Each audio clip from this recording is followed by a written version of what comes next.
if you want to make $1 million, you realistically have to gross 5 million.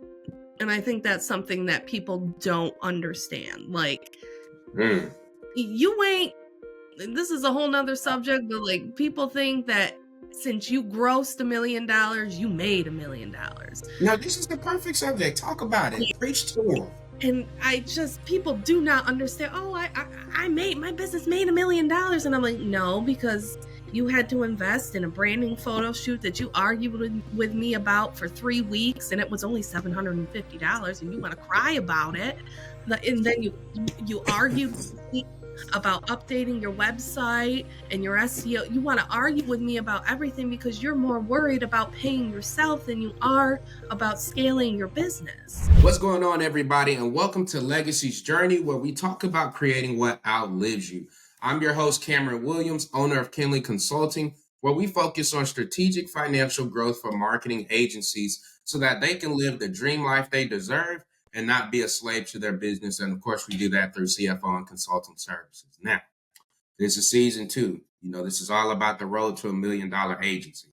And so, I had to put out some feelers. I had to ask people, like, you're a good person. That means you know good people. Tell me who I should connect with. And so, I had to dig deep. I had to tap into the resources. And, I don't even remember who connected us, but somebody threw out the name Kristina, Peck. So I'm like, all right, let me check her out. We had a super short conversation. I'm like, let's get on here and let's rock it. So I try not to ask too much about the guest prior to coming on the show. That way it's a more authentic conversation I can discover when you guys discover. So, ladies and gentlemen, Kristina Peck is here. Hey, thank you for having me. No problem. All right, let's jump into it because I'm interested in finding out how you help the people. So tell them, name of company, how long you've been into it, a little bit about what you do, and then we're jumping into the good stuff. Yeah, for sure. So I am Kristina Peck, CEO and founder of the KP Collective. We are located in Charlotte, North Carolina, and we help B2B organizations elevate their profitability through targeted, done-for-you brand narratives. I've been doing this. This is going into my 4th year now. Okay. And I am super excited to kind of share my, I guess you could say, secret sauce as to how I've gotten this far, share my failures. It hasn't been, all sunshine and roses to get to this point. But yeah, I'm excited to be here. All right.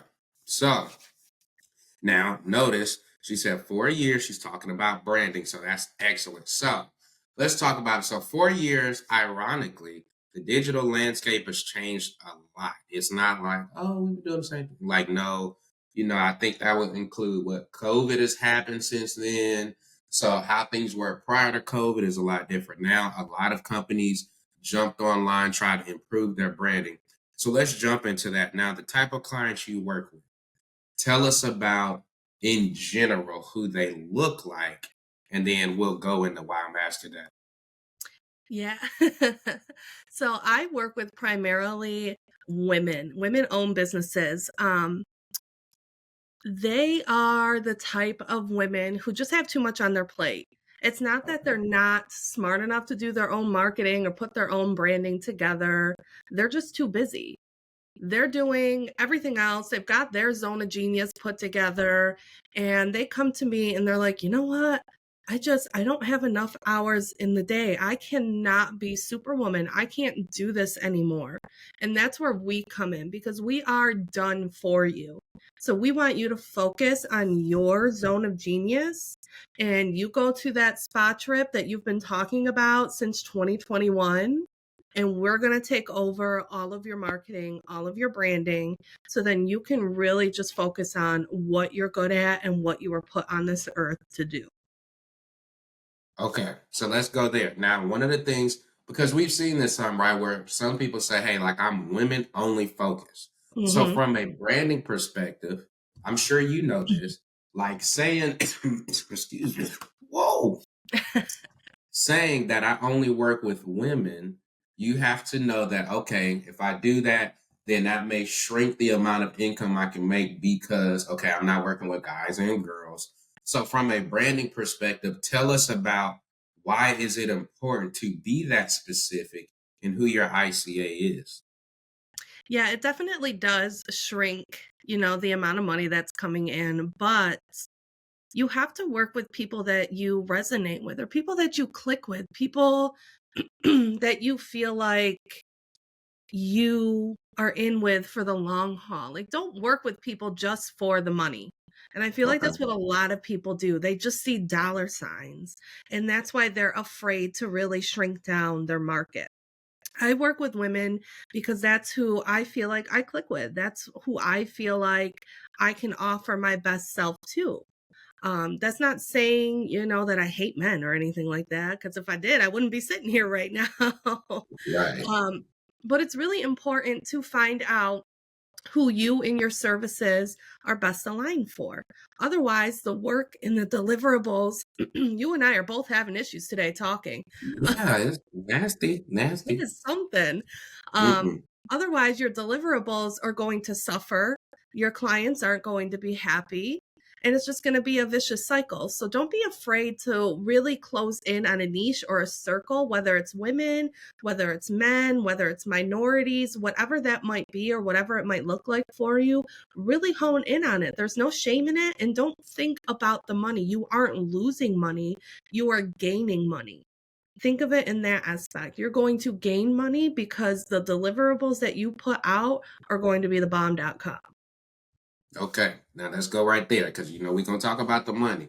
Now, statistics say, which I was super shocked to learn this last year, that in general, super general, that women business owners tend to not make as much money as males. Now, me personally, I don't get Mhm. that because I personally feel like, girls rule the world.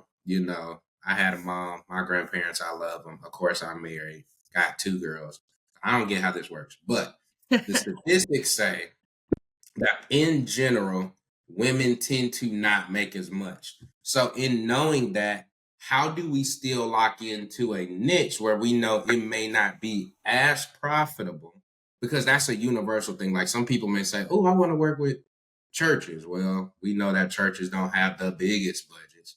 Or I may want to work with gyms or whatever that case is. So, how would you encourage or instruct another business owner to look at it in the right frame of mind, even though the earning potential maybe per client may not be as high?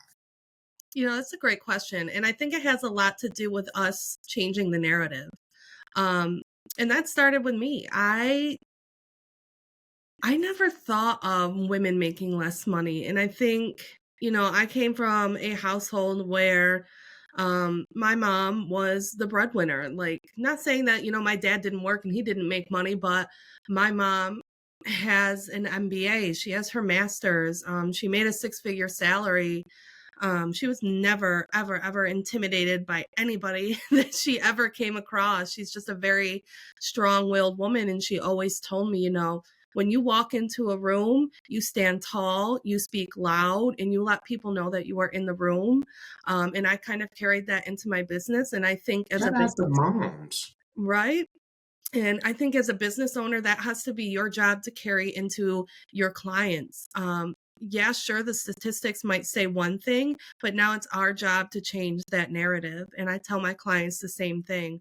I don't care what the statistics say. I'm here to change that for you. You don't have to be a statistic. You don't have to be a number. I blew that statistic out of the water, and I'm here to do the same for you. Let's go. Okay, I love that. All right, now let's go into that. So you come to, let's say, some ladies doing, I don't know, I'm trying to make up a random client.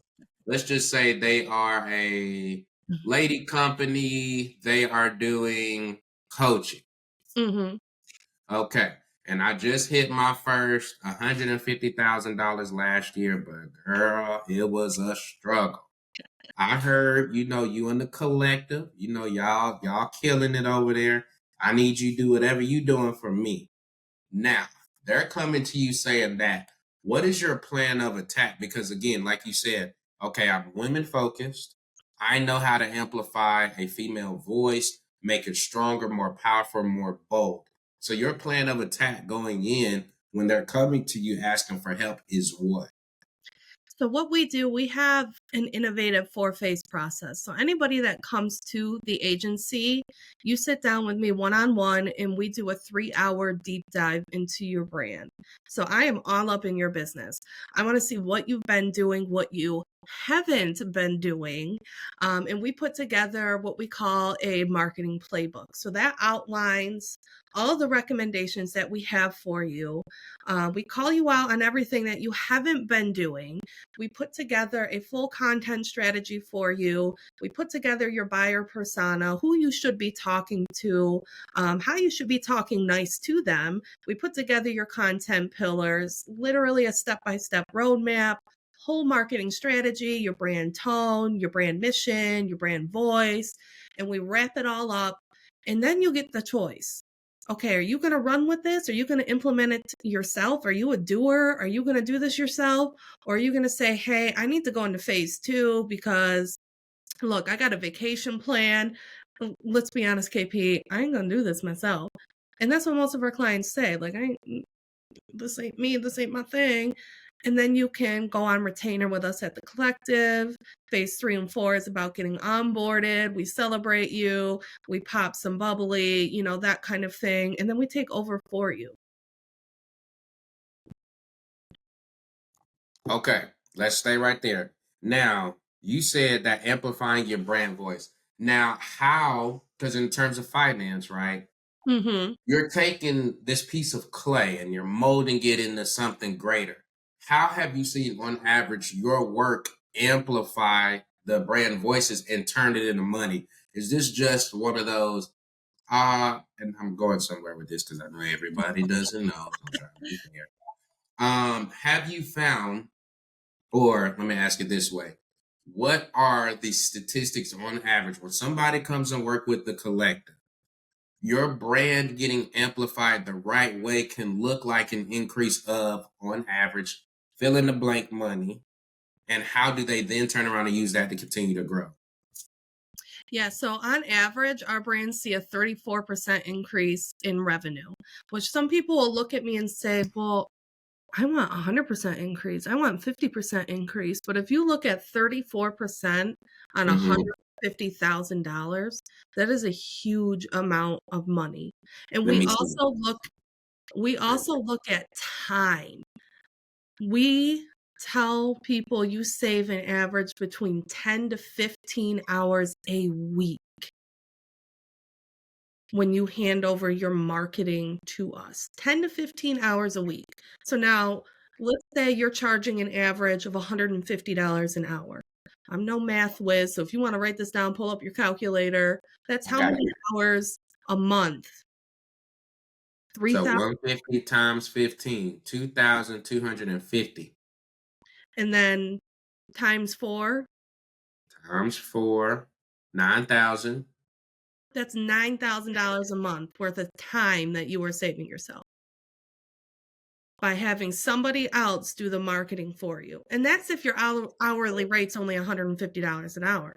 There's some clients that come to me and their hourly rate's $375 an hour. Okay. Ooh, 375 times 15 times 4, $22,500. So if you're doing this yourself and you're spending 10 to 15 hours, which is the average that we find, could be more, but that's usually the average, you're wasting $22,000. Why? That's Because, I was told I can do it myself and I can figure this out, and it's just posting on social cheaper if media. I But do it myself, but is it?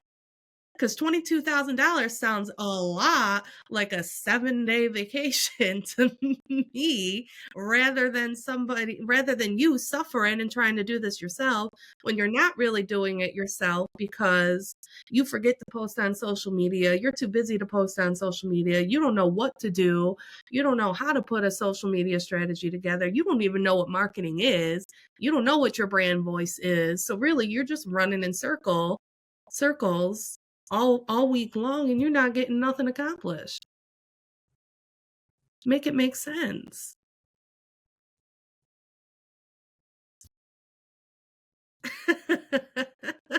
I mean, you know, the money talks. The money talks. Okay, I want to go back to you. You had to shout out moms again. Shout out to moms. Now, you mentioned growing up, what you saw. How do you think that more, I don't want to say better influenced you because you made it clear that you saw mom being strong, so it helps you to step into it. Do you think that because she was able to stand firm in all her power and be able to encourage you and speak life into you, that that's what made you focus on women? Or was it just like, no, that just made Kristina the person strong and it just so happened to? Um, I think it's a little bit of both.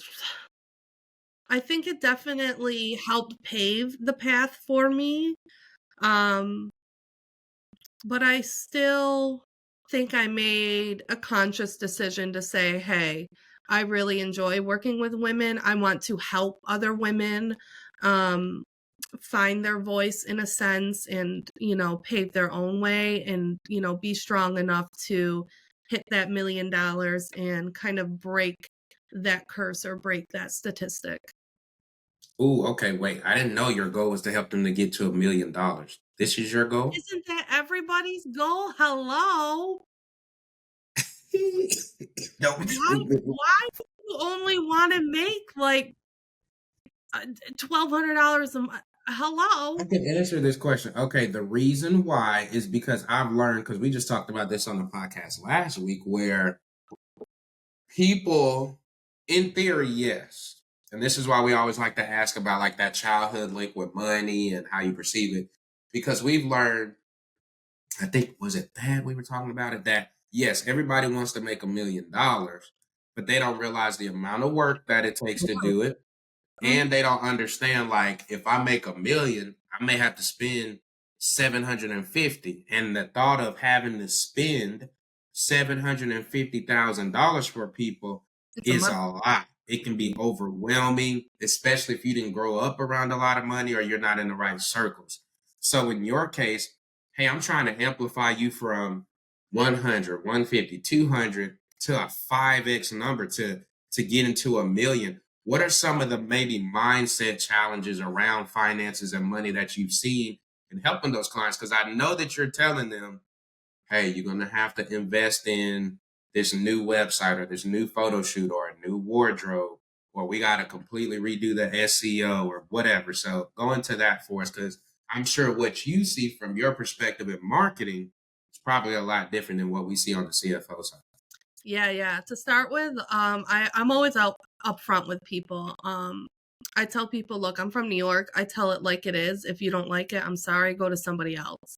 Um, I'm not here to like baby you or tell you the answers you want to hear.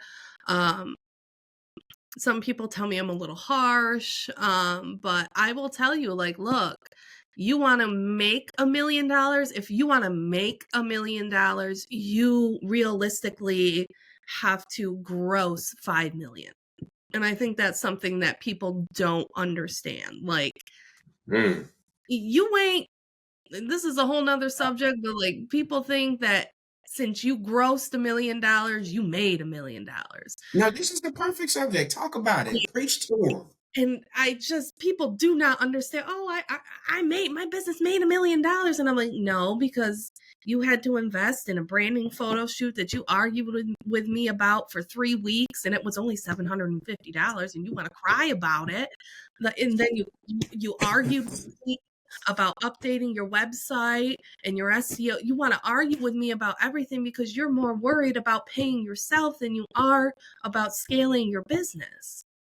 People Mm. are so worried about paying themselves rather than scaling their business. And since they get caught up in that, they will never be able to pay themselves $1 million because they will Mm. never be able to scale past where they're at.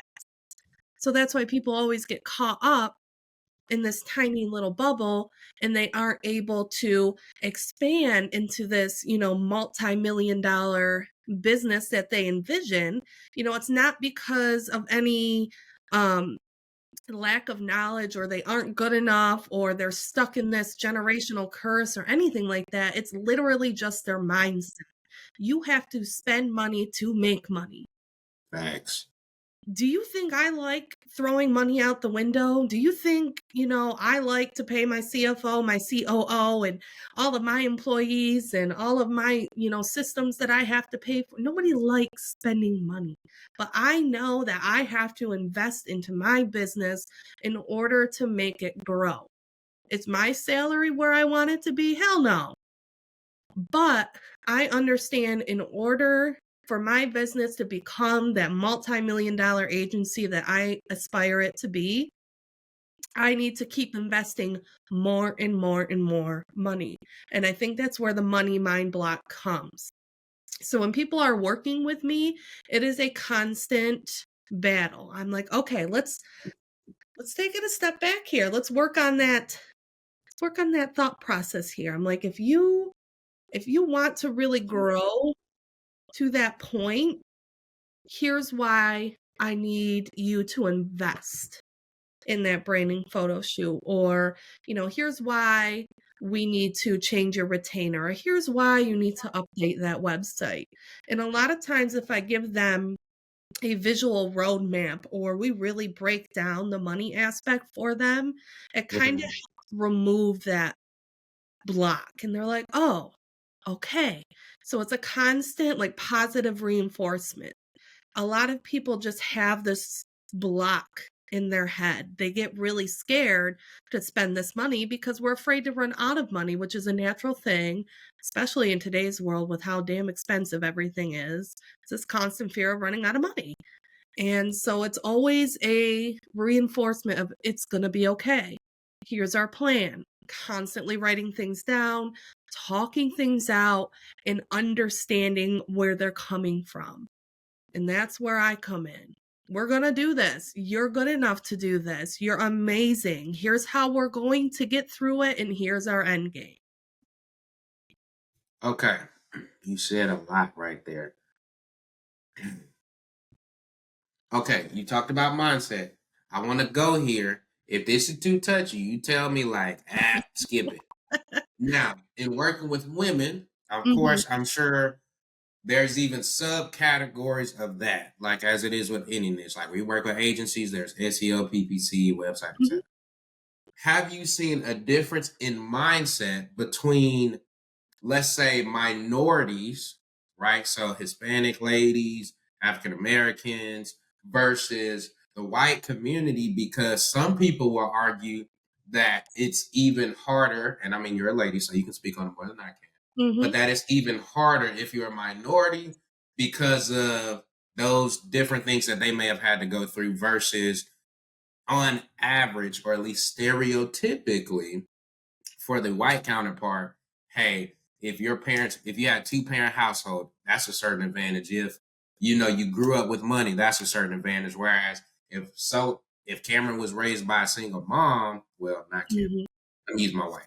If Ariane was raised by a single mom, there's a certain challenge she has to overcome because whatever that may be. So have you seen that difference in maybe the mindset issues and challenges in regards to money for the minority?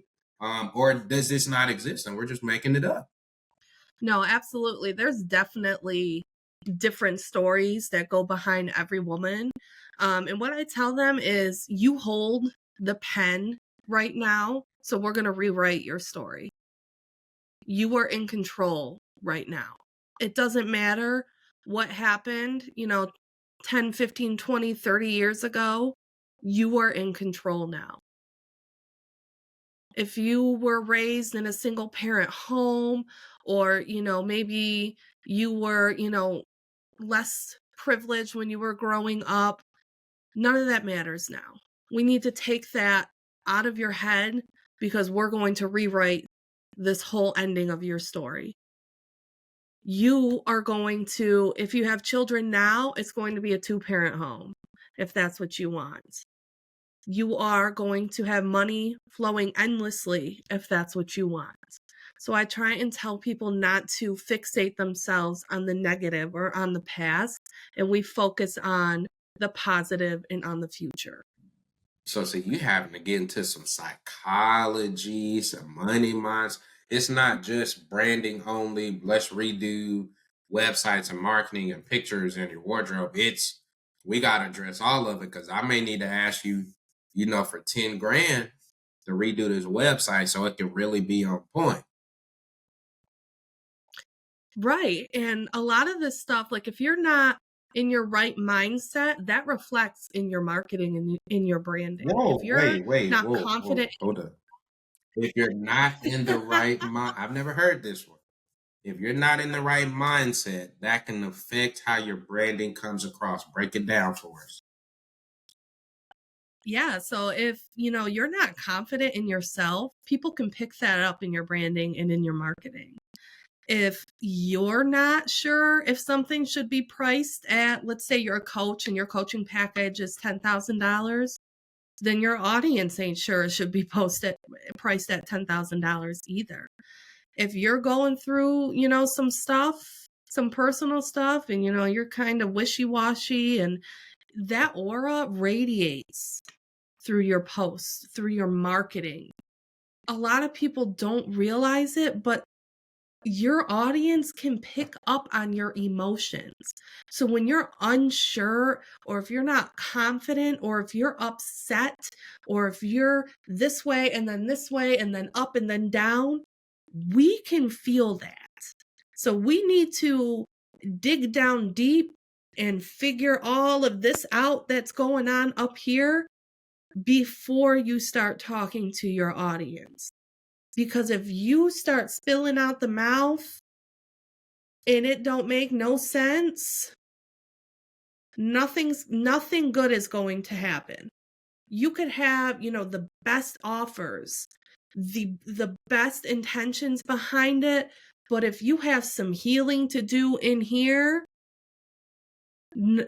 it's not going to happen, because that aura and that energy, people feel it. People are very sensitive to it. People will feel it. So I got to fix you. We got to heal that before we go into the marketing and branding.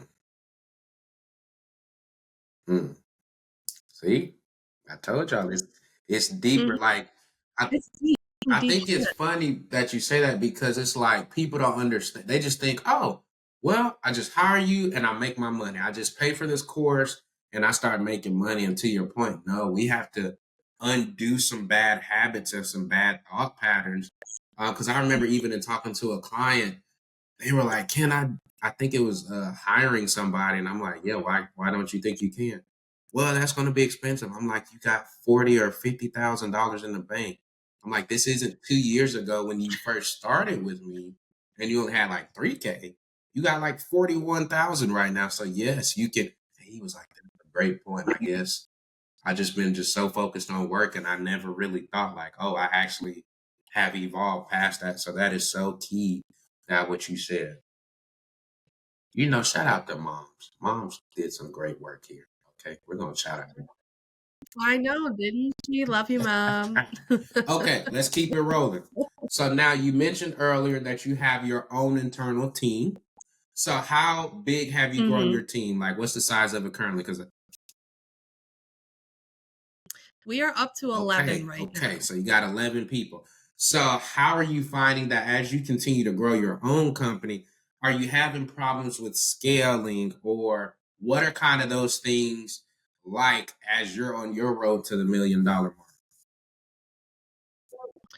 Whew, Lord child, it has been quite the process.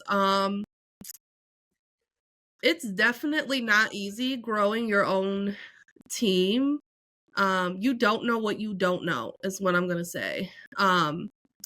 You definitely need to have your systems in place, and they need to be like locked and loaded.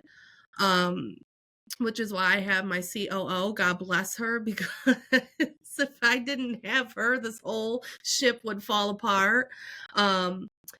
But growing a team has been an amazing experience. You cannot scale without a team because you cannot do this yourself. Look, I tried. Take it from me. You are not taking on all these clients, doing all this work, and sending out good deliverables. It's just not going to happen. There's no way.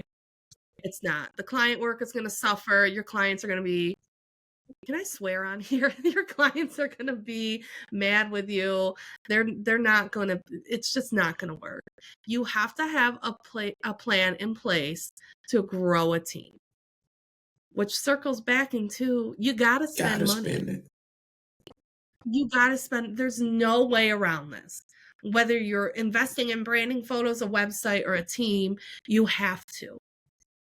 And this was the first thing on my list. My COO and my CFO looked at me and said, "You've got 80 million other things on your plate. You need to have an assistant or like a VA. You need a social media manager. You need people on your team that can take all of this off your plate so you can actually practice as a CEO." And I said, "Say less. If I can afford it, do whatever you need to do, take it off my plate. Say Okay. less." So you really need to do whatever you can. Make sure your systems are in place. Do not bring people into your shit show. Make sure that you have people or systems in place before you start bringing people on board. That means you have an onboarding process. People know how things work. You have SOPs, that kind of thing. Don't just bring people on board and be like, here you go. But having a team behind you is going to be absolutely imperative for your growth. You need support behind you. You cannot do this all by yourself. Okay. So now you told us that for you, your C-suite team is important. At what level? Because I think this is a conflict for a lot of people, right? Oh no, I can just figure out my own SOPs and systems, which you can. But what was that final, I don't know if you want to say switch that made you say, okay, I need a CFO. I need a COO. Could I keep figuring this stuff out? Sure, I'm smart. But what was the thing that made you say, was it like when you hit a certain amount of revenue, you said, I am now going to invest in that over maybe a team member? Like, what was that mindset there? Because I'm sure some of our listeners are like, I feel what she's saying, but I don't know when do I make that step. Yeah, so with my CFO, it was when I started, I was roughly, I think, about 5 figures. Before that, I had just like a regular local bookkeeper that kind of just, did some very basic bookkeeping to make sure I had my stuff straight.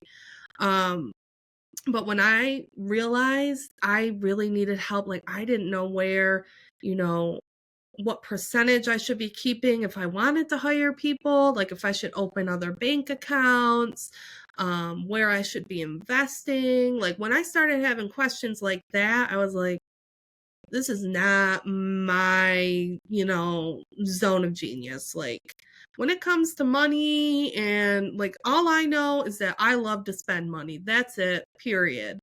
That's all I know what to do with it.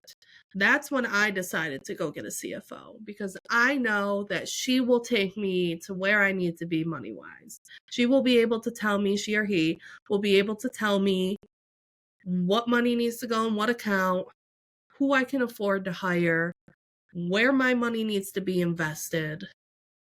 And if I'm in trouble, like, hey, I don't know why you're going to Starbucks, and this is an actual conversation. I don't know why you're spending this money at Starbucks all the time. She watches my accounts like a hawk, even my personal accounts. She's like, I don't know what you're doing, but you have a serious problem. So yeah, that's when I decided I need a CFO. She is all up in my business. She really is. Oh, And she knows I Starbucks. have a problem with Starbucks. Why she have bring It's always Starbucks Starbucks into that's it though?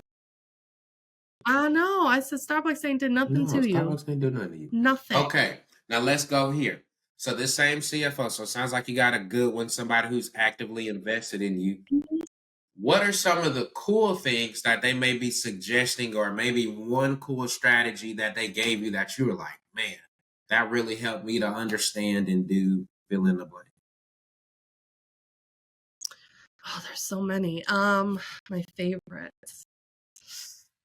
I think it's the way that she structured my different accounts. When I first started, I just had like my regular checking account and then a savings account.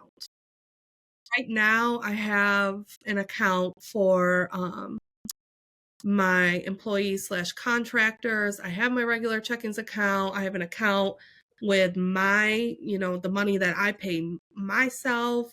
I have an investing account. Like she's got, You got it and she good. manages them all. She knows where, like, I'm like, whatever. It just, you do you. She's transferring this to here and this to there. And I've got money piling up here and she's investing this. Like, just, I'm like, okay, bet. Perfect. The way that she has everything organized, and I know that when clients pay me, everything is just pulled out of the retainer and put into each account perfectly. Like the percentages are pulled out of that retainer perfectly and put into each account perfectly. It just, chef's kiss. If that were me, I would still be staring at this computer screen saying, I don't know what to do. I would be Googling it, honestly. Like, how do I separate this into my accounts? Really. So she took that stress off of me completely. I really, like, money is not my thing. I just wouldn't know what to do. It would be sitting all in one account and I would just be There winging you it. go. Okay. Okay. Best investment that's produced the best ROI for you is what? Oh, Yeah. Yeah. mm, there's a lot though. I Pick your top mean, two. Top two. Like, I bought this and it propelled me by doing fill in the blank. this is going to sound a little pretentious, but my nanny. What's wrong with that? I always just feel like it makes me sound pretentious, but I know. I have 2 kids. If you have kids, hire help because I tried doing this myself and the amount of work I got done was 0, none, zilch, nothing. And when I brought on this nanny, help, babysitter, whatever you want to classify it, they help with light chores around the house. My kids aren't up my butt. And my work went through the roof, which means my clients were happier, which means I brought on more clients, which means I brought in more money to the agency. Perfect, right? Amazing. My second one, I would say it's a tie between my COO and CFO. I mean, I kind of already explained my CFO. And my COO, she completely set up the back end of the KP Collective. So my client experience, my SOPs, she restructured all her packages. She helped me reprice everything. She is like my saving grace. She is just like my CFO. Those two are like the backbone of the collective. Okay. Okay. I like it. I like it. So the nanny to help keep those daily tasks off so you can get focused on making the coins. And then there's your C-suite because they're giving you that extra help in the areas that you know you need so you can give your best to the clients. I Right. feel that. Okay. Let's Mm-hmm. go here because you just brought them up. So you got the kids, 2 of them. Now, I know being a mom is already a hard job. And then trying to make your own business. And then not just having a business that makes 6 figures, but multiple 6 figures on the way, if not already, on the way to 7 figures. Now, how is it balancing being a mom and still having time for the business? Because we know it's only 24 hours in a day. It's not easy. And, somebody made a comment to me the other day and they said, you balance it so flawlessly. And I said, girl, no, I don't. And I don't ever want people to look at my Facebook page or any of my social media and compare themselves to me and say, man, I wish I was a better mom, or I wish I was a mom like KP. Please do not compare yourself to me because I am a hot mess. My kids ate leftover mac and cheese last night. That was their dinner. Easy mac. The easy mac and steamed broccoli. That was it. That was their dinner. I am not a golden mom at all. I do the best I can. It's hard. It is really hard. A lot of times I am being a mom when I quote unquote should be working. There's times I pass up work or clients because I know it'll interfere with me being a mom. Um, there are clients that I can kind of sense aren't okay with the fact that I have children. They're the type of clients that are very, very needy. And they just don't understand why I don't put work ahead of everybody. Um, and I don't work with those type of people, and I used to, and I'm just like, you know what? My kids will always come before work, and at the end of the day, I might miss a phone call, I might miss an email, I might be a little late to a meeting, but I try my best. And that's all I can do, you know? I might be a little late. I even have a t-shirt that somebody made that says, "I'm sorry I'm late. I have kids." Um I feel like that's every parent. It's like once you get past two, like I'm yeah, once you get past two, like, look, I'm gonna be there. It's just a matter of I'm gonna be there on time or 5 to 10 minutes late. trying. And I just try, like, important school events, I'm gonna be like, I'm not gonna miss it. I'm gonna be there. It doesn't matter if, somebody comes to me and says, "I have $1 million deal for you." I don't care. My kid has a school play. I'm going to the school play, you know? And that means a lot of nights after bedtime, I tuck them all in, and then I'm back on my laptop working until midnight. Yeah, what I feel like, It's a what's lot of it? advice. Carrie, she was saying there's this thing like mom guilt. Is that what you guys call it? Where it's like, I want to give my best to the kids, but I'm trying to work. And you try to go after all these opportunities, and there's a different expectation for mom to nurture and come in and do certain things that maybe dad doesn't have to experience or fully understand. So I definitely try to always shout out the moms, let them tell that because I think that's a powerful story to share with other moms. Because to your point, everybody's not as blessed as you to be able to have the nanny for that extra support, or whether it's mom or grandma or whoever. So I think it's always super important to come on and share. Hey, it's all right, sis. Like you just do the best you can do every day, and you'll get better. Okay, let's go there. So, okay, that's them. Tell us something that you do to connect with the kids and Bay during the week. Like, is there like, oh, every Friday's pizza day? Like in our house, Saturdays is pancake day, for example. Do you guys have something that you look forward Oh. to?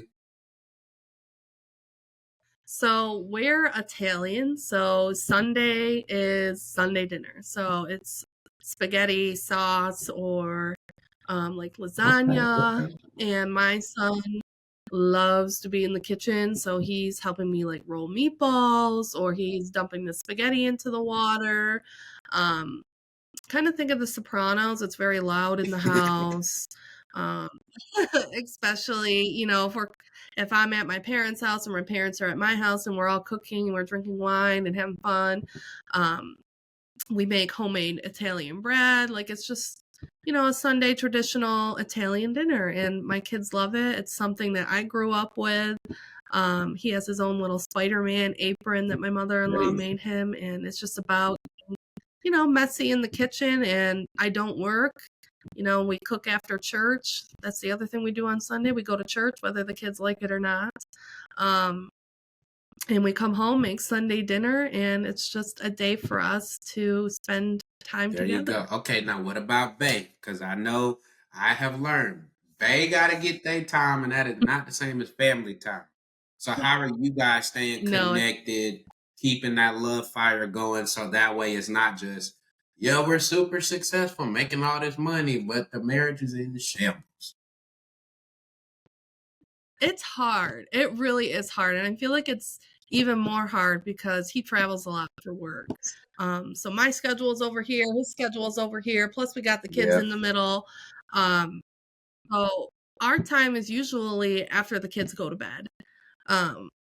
We binge watch shows. So we pick a snack. Our big thing every night is we either watch Prison Break or American Horror Story. Those are our two American Horror shows. Story is rough. They be doing some crazy. It's so I know, but it's so okay. good. It's so only so good. many episodes of that, though. Or that's the current two shows. I got you. The I got current you. two Okay. shows that Okay. we're watching. I love it. And we go to bed, you know, and we relax and we got our bowl of popcorn or a snack, you know, whatever we chose to munch on, and we don't talk about work, but we talk about, you know, what's going on. Like, you got anything you want to talk about? Are you good? Are you good? And we reconnect that way on the daily. As for date nights, usually once or twice a month, the kids tuck and roll out of the car to the grandparents' house.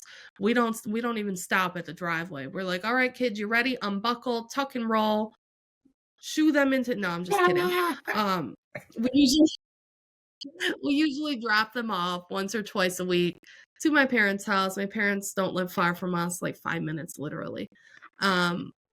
And we pick a restaurant. Usually my husband picks a restaurant because I'm very much like one of those TikToks that are, I don't care, where do you want to eat? I don't know, where do you want to eat? I'm very much I that. think that's just like So overall. I feel like my wife it does the really same thing. I'm is. like, just tell me what you. Well, you know what do you have a taste for?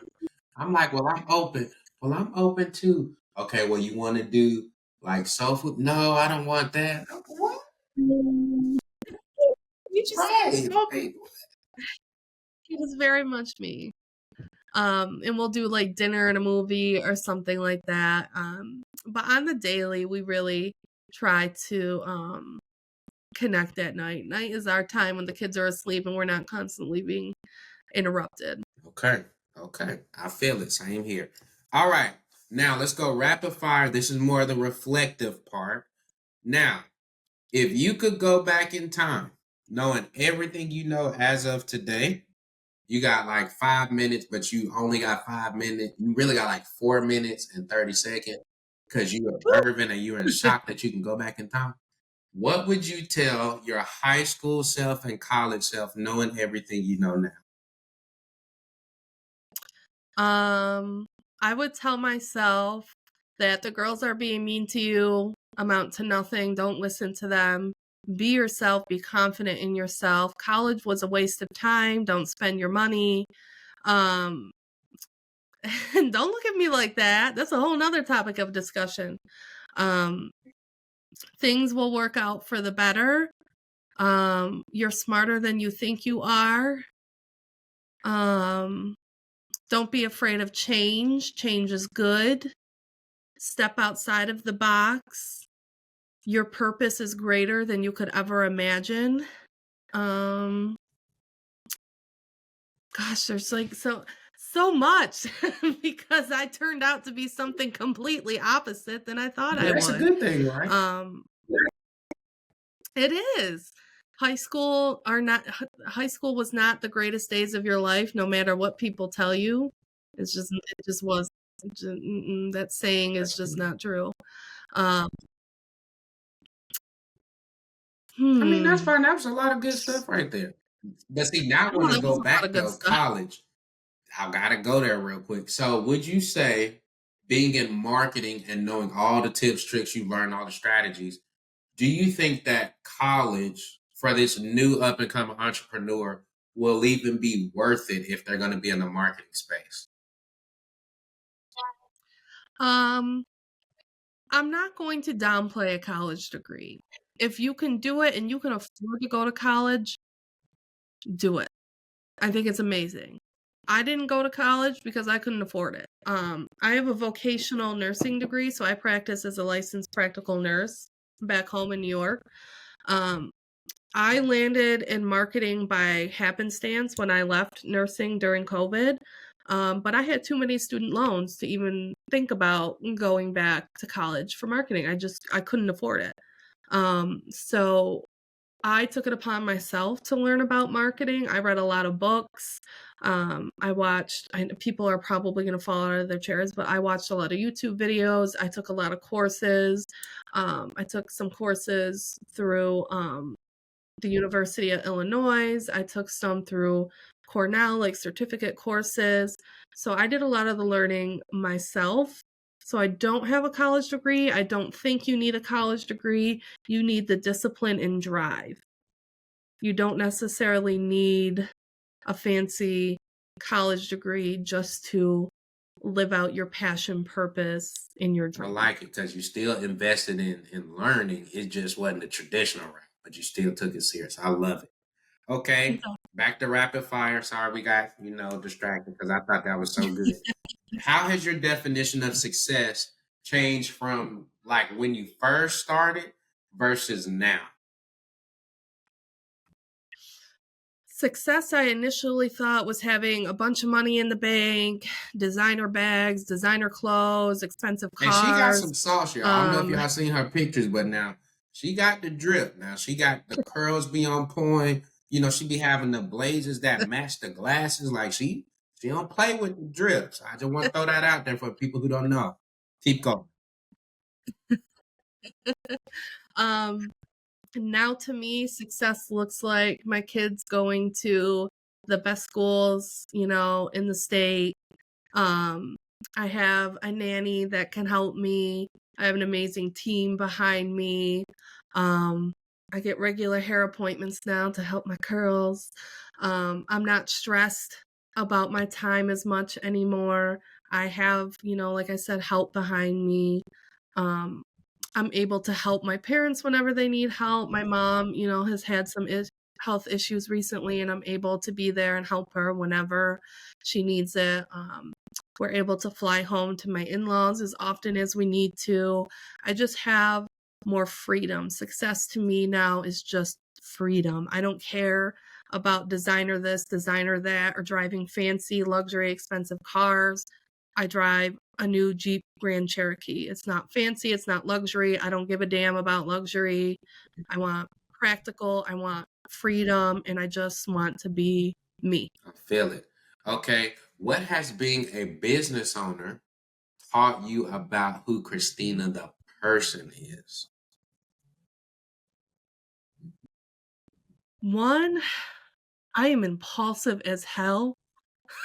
Sometimes I don't think things through very clearly. But I also think that it taught me that I am a lot stronger and smarter than I really thought I was. And I think this ties through back to the whole college thing. Um, I, in high school, I thought I was going to be a neurosurgeon in high school. And then when I applied to all these schools and I didn't get in, I thought that was the end of my life. But now I realize that those roadblocks were just God setting me up for something bigger. And that something bigger was me owning one of the best marketing agencies in Charlotte. Um, and I now have 8 awards behind me, and I have a 7-figure agency. And now that I even say that, it still gives me goosebumps that I was a lot smarter than I ever intended or even thought I could be. And now I'm a lot more confident than I thought I could be. Entrepreneurship gave me that burst of confidence and intelligence um, that I never thought I would have. Okay, there you go. All right. Well, this was fun. Um, I'm thankful you're here, but this is your time right here to tell the people again if they want to get in touch with you. Like, what socials are you on? Is there a website? Do you have a lead magnet? And how can they get that from you? Who do you help? What's the specific niche? So they may be listening to say, you know what? Maybe I'm an agency, or maybe I'm a sales coach or in coaching. I need somebody like her. I love her style. I love her authenticity. So how can they get in touch with you? This is your time to let the people know how they can join the KP Collective. Yeah, for sure. So all across social media, we are at the KP Collective. That is collective with a K. You can download our marketing action plan ebook on our website by subscribing to our email list. It is a free download. So as soon as you subscribe, you'll get a link to download our ebook. Again, we help B2B organizations. So that is like our female coaches, any female owned businesses, women owned businesses. So we help elevate your profitability through targeted, done for you brand and marketing narratives. Again, that is done for you so then you can practice on your zone of genius and we take the load off of you. So you can connect with me on my personal profile. It's Kristina Peck, Kristina with a K, hence the KP collective with a K. Feel free to DM me on there, or you can hit me up on social media. I'm available 24/7 almost. I'm looking forward to connecting with all of you guys, and I look forward to working with you in the future. And I appreciate y'all for having me. There we go. All right, so you heard it. You need to join the collective. You see that she's serious. She's not there to just collect your money and throw you in the trash. Like, no, she's serious about helping you holistically. Let's get that mindset the right way. You see that it's a generational thing. The hustle that she has passed on from mom, and she's trying to put her best into each individual client. So you guys check her out. I think I got right here. You got this lead magnet sign up and some case studies. So we'll make sure to drop those links as well. But we are so thankful to have you here. This was fun. We added a little Italian spice to the show. So I love that we get to include some of everybody on. Any last words you want to tell the people? You are stronger than you think you are. You've got this. Stand tall, walk through that door confidently, and you're going to be a 7-figure business There before you you know go. it. All right, y'all. Thank you so much. I told y'all for season 2, we bring in the heat. We're going to find the best talent, the best business owners, the guys, the ladies that are out here helping others, saving lives, and they just so happen to be getting paid a great amount to do it. But these are the people we want to bring on, people who are already doing this at a high level, that already has over 10 team members, that know what it's like to invest not only back into their business, but into others so that they can thrive as well as their clients. So we're excited to keep bringing you guys top guests. Kristina, thank you again for coming. And until the next episode, you guys take care of yourselves and stay safe. Peace.